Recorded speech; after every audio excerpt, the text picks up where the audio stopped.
What's going on, guys? What's up, Boy? Today, we're gonna. Hopefully, this will be my final recording attempt on the morning of, actually dawn, midway through dawn of October 14th. So record this. Hopefully, hopefully get this done. I sped this up a little bit. And yeah,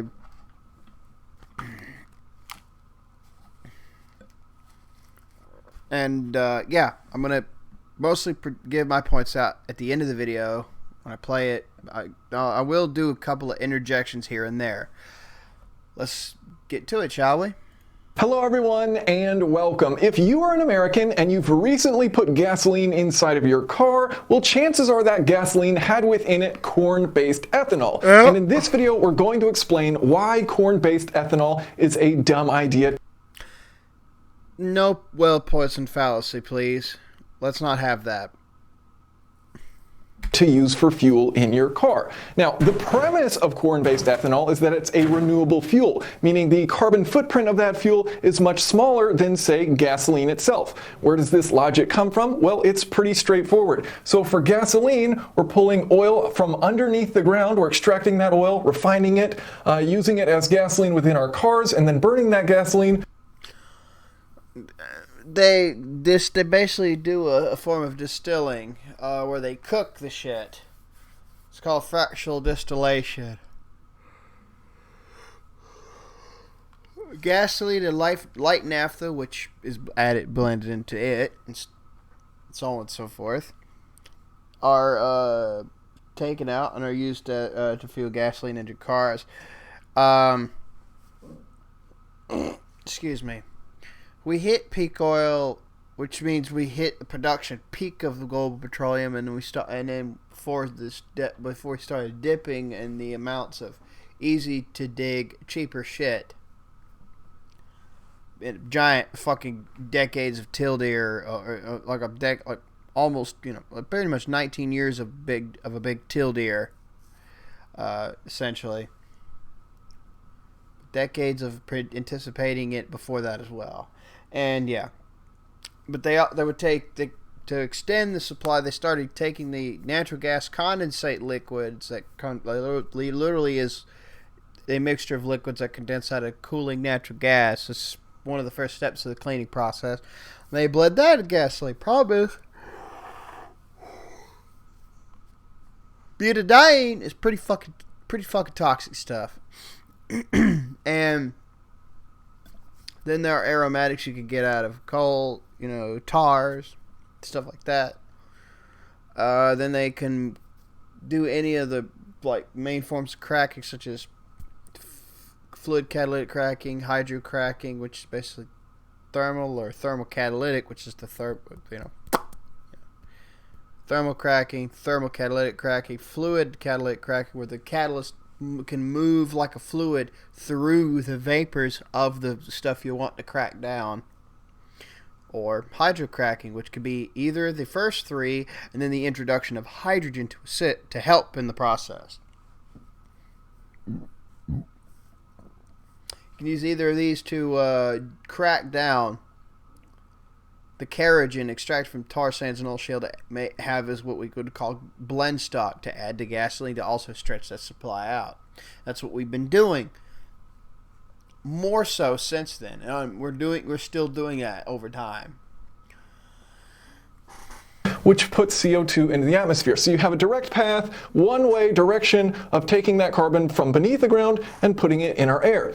Versus ethanol, corn-based ethanol, you're growing this corn. To grow that corn, you take carbon from out of the air, CO2 from the air, to grow that corn. You then harvest it, you dry mill it, you ferment it, it goes through a process, you turn that into ethanol. That ethanol is eventually burned in your car, and that puts CO2 into the atmosphere. Well, that CO2 then goes back into growing more corn, and you have this endless cycle where you're not taking a one-way path of carbon and putting it in the atmosphere. Instead, you're just recycling it. It's going through this cycle over and over. Well, a study out of the University of Wisconsin-Madison by Tyler Lark, the lead author of that paper who I spoke with in preparation for this video, says that the full life cycle carbon intensity of corn-based ethanol versus gas is actually 24% greater than gasoline. This is pretty wild. I have the citations already as well. The pro corn ethanol study and the counter study. I have them right here. See? Now, they're missing multiple things that I have on my side, but I'm going to say that at the end of the video. But Mr. Lark is not wrong. This is technically true, but it's not that we're distilling corn ethanol. It is how we're distilling corn ethanol. That's actually the whole ticket. That's actually the whole point. Both of these studies miss out completely on. But let him finish the rest of the way. So here's a direct quote from the study. The carbon intensity of corn ethanol is no less than gasoline and likely at least 24% higher. I explained why. Well, started to explain why, but stopped myself. Now, ethanol does serve another purpose aside from being a renewable fuel when added to gasoline, in that it acts as an octane booster. And it is better than the alternatives that we have previously used as an octane booster. Oh yeah, fuck yeah. So we used to use lead from about 1926 till the 1990s. We knew that lead was bad back in 1926, but we continued to use it for quite some time in cars. Then we switched to... We still have it in aviation gasoline for gasoline-powered airplanes. Companies have made an unleaded 100-octane aviation gas, but it's not being allowed to put into market. We have yet to hear anything else about it since the mid-2010s when it was first put out.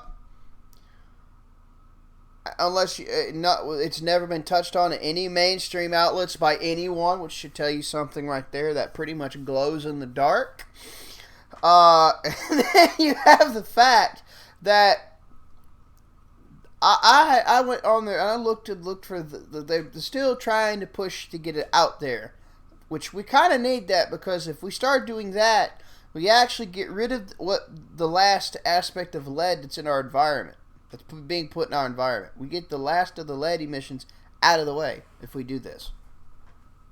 MTBE, we stopped using that around 2005. I could get you a chemical safety data sheet or two to show we only started phasing it out in 2005. We didn't get rid of it until probably the late 2010s. And we have been using ethanol since, from about the 1990s. We started playing around with it. Actually, no. The America ran a lot of ethanol in the Ford Model Ts. It was a multi-fuel capable engine able to run gasoline, kerosene, and ethanol, as well as mixtures of either of these three. And if you had the pre-vaporizer carburetor system that they used, that they built for these things, and you put them in a tractor, like Fords and tractors and whatnot, you could also run with something called tractor vaporizing oil. It's somewhat of a middle ground between kerosene and gasoline. You can also mix ethanol into that to clean it up. Then the exhaust hardly had little to no smell, depending on how well it operated. But that was back up until the Prohibition. Rockefeller banked on that like a motherfucker, because obviously he was trying to sell gasoline. Ethanol was a main competition.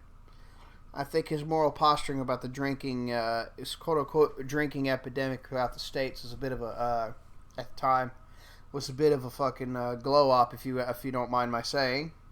Just the incentives are there. The incentives for him were there. Anyway, they started bringing it back and started using it, and they started calling it gasohol back in the late 70s. I got the commercials from a couple commercials from the 80s and the late 70s. One with Bob Hope in it. I'll link them all down below. And then now it is about 10% of the volume of gasoline that you purchase at the pump today. And which was the same as back when they started selling it again in the 70s as gasohol. The benefits of that give you higher octane rating, so you don't have knock within your engine, so your engine doesn't destroy itself. It allows you to use higher compression ratios and make more efficient engines. So it's a great... Yes. Every bit of that's correct. Thing. It also oxygenates the fuel, which means that it has oxygen within the additive itself. So MTBE was also an oxygenated fuel, had oxygen in it, as is ethanol, looking at the chemical formula. And the reason for doing that, for using something like that as an additive, is it lowers the carbon monoxide emissions of a fuel, which again is a good thing to do. So these are good reasons to use ethanol within fuel. However, they don't mean that you have to create that ethanol from corn. So why are we using corn-based ethanol? Well, this dates back to the 2005 Renewable Fuel Standard. So if you look at the website for the Renewable Fuel Standard, it says, Congress created the Renewable Fuel Standard to reduce greenhouse gas emissions and expand the nation's renewable fuel sector while reducing reliance on imported oil. That all sounds great, so let's keep in mind this goal of reducing emissions. So the EPA created an impact analysis, which they completed in 2010, to look at all the different fuels out there. You know, there's plenty of different renewable fuels that you can use.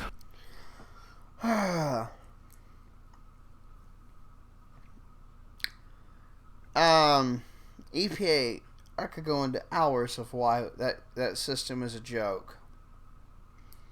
I had a friend before he shut down his fabrication business with the net worth of a couple million or $1 million, or I forgot how much it was, the net worth from doing a small business runner. And moved west. Basically, EPA tried to take his house because they tried to claim he was in a flood zone when technically he wasn't. So they tried to pull that shit on him. That's just property rights violation is just one aspect of the many hundreds of aspects why I hate the EPA. Personally. And no, regressive voice, you lying, parroting, pseudo-intellectualist cunt.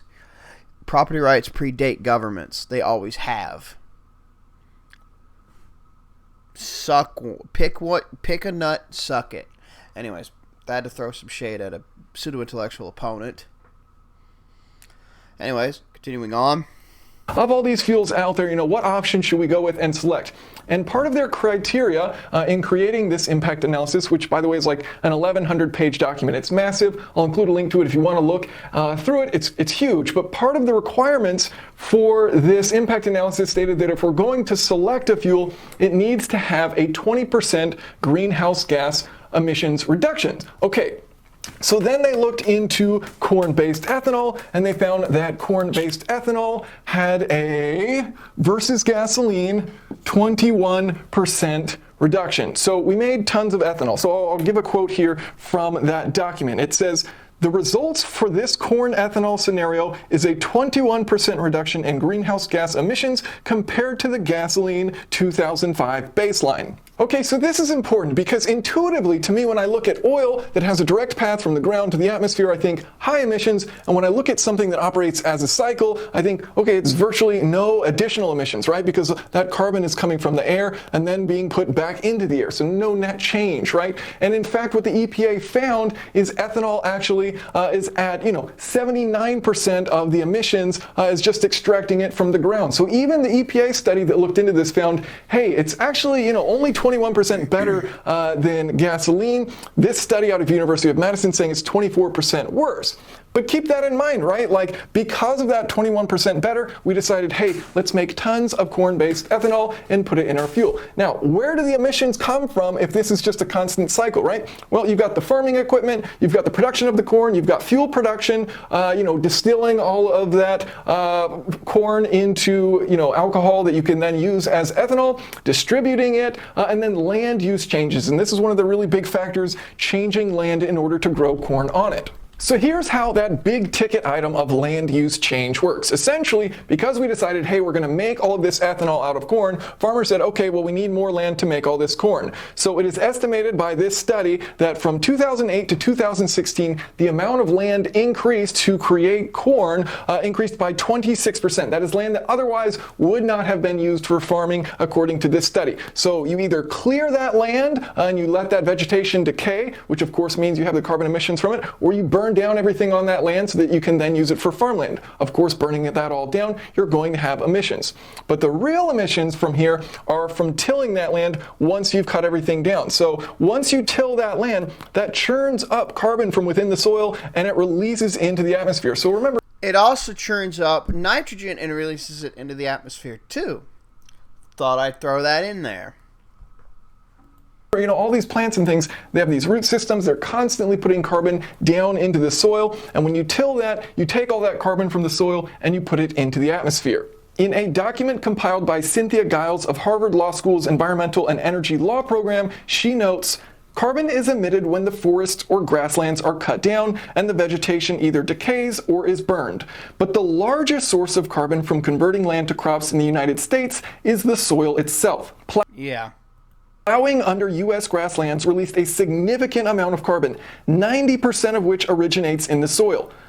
It's almost like the fake meat investments by Bill Gates and all them other motherfuckers is a giant fraud because of the fact that you have to displace that much more land to make the fucking or the lab grown artificial meats. It requires even more of this kind of infrastructural changing and land you're changing just to do that shit. It's almost like that shit's a fraud. It's laying it out. They're making my arguments about an entirely different subject for me. Fuck me. Carbon in biomass accumulates over years to decades, but soil carbon accumulates slowly, over decades to centuries. Releasing the carbon in soils is thus effectively irreversible over human timescales. Yeah, you don't say. She goes on to say, and this is a very powerful single sentence, the carbon released from land use changes alone can wipe out any climate benefit from biofuels. Yes, it absolutely can. Now, it's important to note that if you take a section of land and you clear it and then till it and use that for farming and you release all of this carbon, this is a one-time event, right? So you're going to have a huge negative impact initially, and then you're going to start growing that corn, and then that cycle starts. And that's where you start to gain that benefit back, but you have that initial huge offset. So if you look at a timeline of your net emissions versus gasoline, you know, initially on year one, you're going to have a huge amount of net negative emissions. And then each year after that, as you're growing that corn, you're taking carbon from the atmosphere to grow that corn. And so you have a net benefit versus gasoline. So eventually you are going to have a point where you break even and then a point where you start to run into a benefit. So based on this 2010 impact analysis, what was that timeline? Well, in order to break even, for ethanol made of corn takes 14 years, and in order to have a 20% reduction in greenhouse gases, that's going to take 28 years. Now, this University of Wisconsin study is saying, in reality, what's more likely is that you're going to have a net increase of 24% emissions over the next 30 years. So they use 30 years as the baseline for, hey, what will the net emissions be over that duration? All right, so let's start to form a conclusion here. So if you look at all of the literature out there on corn-based ethanol, you'll find some studies that say it's a good idea, like the EPA's impact analysis, and then you'll find other studies that say, hey, maybe this isn't the greatest idea, like Tyler's study out of the University of Wisconsin. And so just as a thought experiment, let's say that Tyler's study was incorrect and that the EPA was right. So part of what has resulted from this impact analysis is that in the United States today, over 98% of our gasoline has up to 10% ethanol in it. So let's say I'm doing my part, I'm driving my gasoline car, I go to the gas station and I fill up with gasoline. That gasoline is 90% gasoline and it is 10% ethanol, which means if the EPA was correct and we had a 20% reduction in the emissions of that 10% ethanol, well, then I had a 2% reduction in my emissions over the course of 28 years. And if that's what the result of all of this is, Who cares? Who cares about 2% over nearly 30 years? What is the point? And the reality is, it's probably actually worse than that based on the latest research. I'm going to go back to a quote from Cynthia Giles because to me it seems obvious we need to think a little bigger. She says, encouraging biofuels that only seek to achieve a 20% improvement over fossil fuels is not sufficient. Yeah, no shit. Band of uncertainty is so wide that what regulators think is a 20% benefit could in reality be causing harm. Yeah, this is why I have a bare minimum criteria, and I advocate doing actual tricks that can actually increase your mileage, including engine modifications and computer signaling modifications that do not get you fucking in trouble with the EPA's Clean Air Act laws and so on and so forth. That's actually more realistic and more immediate too, because higher mileage means less of the you'd use less of the same stuff, fuel burning to go the same distance, or you use that to go a farther distance, because fucking math exists. Okay, so what happens next? And we're actually at a very critical moment in time because the Renewable Fuel Standard set the plan through the year 2022. And at this point, the EPA must now set the requirements moving forward for how much corn-based ethanol we need to produce. And it seems like, based on the latest research, that producing more of that corn-based ethanol or increasing the demand of it might not be a great idea. And one of the interesting things to me is that if you go back to this Renewable Fuel Standard Impact Analysis from 2010, you see that the break-even point of ethanol is 14 years, and you end up with a 20% reduction in 28 years. We already discussed this, but they looked at another fuel in this impact analysis, switchgrass, and they found that the break-even point was 0 years, and it resulted in a 60% reduction in emissions in just 3 years. And so it's like, okay, we have seen that other solutions exist, and yet we went with this one that probably doesn't even help us. Anyways, I'm going to finish here. I'm going to cut it off real quick right here. And I'm going to link the same studies he sent here about the ethanol side. I'm also going to get you the other links too. And I'm also going to get those 2 chemical safety data sheets for gasoline as an example of my evidence from earlier. Anyways, let me get some homemade images I made. This is a corn usage segment by 2021. And this was the amounts. This was feed and residual. This was the ethanol to fuel. This is ethanol to animal feed. This is glucose and dextrose. Just take the dextrose out. It's the same fucking molecule. The 2 names do not need to exist. You just pick one or the other. Excuse me. I had a belch. I'm trying to hold it back. And then there's high fructose corn syrup. And then there's the total exports. I just made this edit here, and I did this. It's from the National Corn Growers Association. Anyways, corn when intercropped with fava beans, 1 row of corn next to 1 row of favas, increase the yields of corn by 43% and favas by 26% on the same acres using nitrogen high, phosphorus piss poor soil. I actually have the research to back my claims up. All these marked corn yield segments can be distilled into dry distiller's grain with solubles, which part of can have the corn oil extracted, which is easier than conventional oil, corn oil production that's used for the store shelves, and it goes into fucking biodiesel where it belongs because they can't sell it as a quote-unquote food, which is a joke. Then the distiller's grain can be fed to cattle, moistened or not, mixed at 1 part to 4 to 7 parts for sprouts or freshly mowed grass. I will admit that the aquaponics grown sprouts will be better due to less infrastructure, and they've advanced aquaponics enough to make 70,000 pounds of either feed sprouts or vegetables from 1/4 of an acre, and 20,000 pounds of side profit from cleaner farmed edible fish. This is just turning corn into 3 usable products overall, contributing to biodiesel yields while having a sweet spot between full fat and reduced fat distillers grain for part of the feed that works better than overall corn. Ethanol fuel for gasoline engines, ideally in a more decentralized manner, and you can also add hemp seed cake in 1 to 2 month in sealed purslane as feed additives for better meat and dairy yields too. and ensuring that omega-3 to omega-6 fatty acid ratio is done.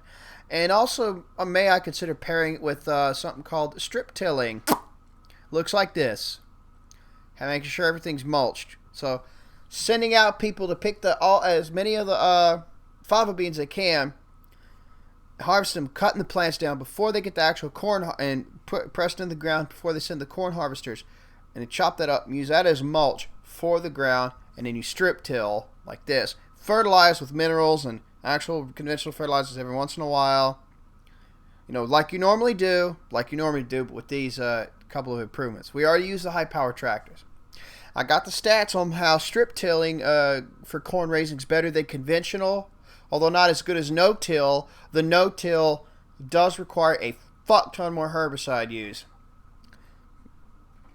Because if you're trying to cut down on glyphosate, which fucks your gut biome with the Shikimani pathway, and, you know, soil microbes, because it fucks with that pathway, and they need that to survive, that's its antibiotic property, you basically want to not have to rely on it as much. So the strip tilling would be a better middle ground. Speaking of corn oil, here are the stats on biodiesel. This is my little MS Paint image of a PDF file of the impact of U.S. biodiesel industry on livestock. Yep, I openly mean this too. These are all see the green, the yellow, the purple, the blue, the orange, and the whatever the fuck this is, brown, I don't know, and then the green, soy. This 68% of soybean oil needs to be put with this 25% that's already used. Both of these need to be it needs to be 93% for biodiesel and bioheat. Seriously, we don't need to be eating this shit. Our primary, the primary use for soybean is to put it in the food supply. The soybean meal is a byproduct that's put into animal feed. And this was by the United Soybean Board, the USB. Anyway, I rest my case. I just showed you how to fix all the issues pointed out in this video about how we make corn ethanol. And we have the side profit through selling that fava bean to cheapen the fava bean soy sauce alternative of fava bean shoyu in Japan, cheapening it like a mofo on the side. That's a big opportunity because we got a lot of corn growing spots here in Louisiana. That's a big opportunity for us. Something to consider. Just something to consider. But the entirety of the South can do what Brazil does and use a fraction of the sugar cane, like a small percentage of the sugar cane, and dedicate it to ethanol fuel as well on top of it. Anyways, I'm done. Thanks for watching. I'll see you later.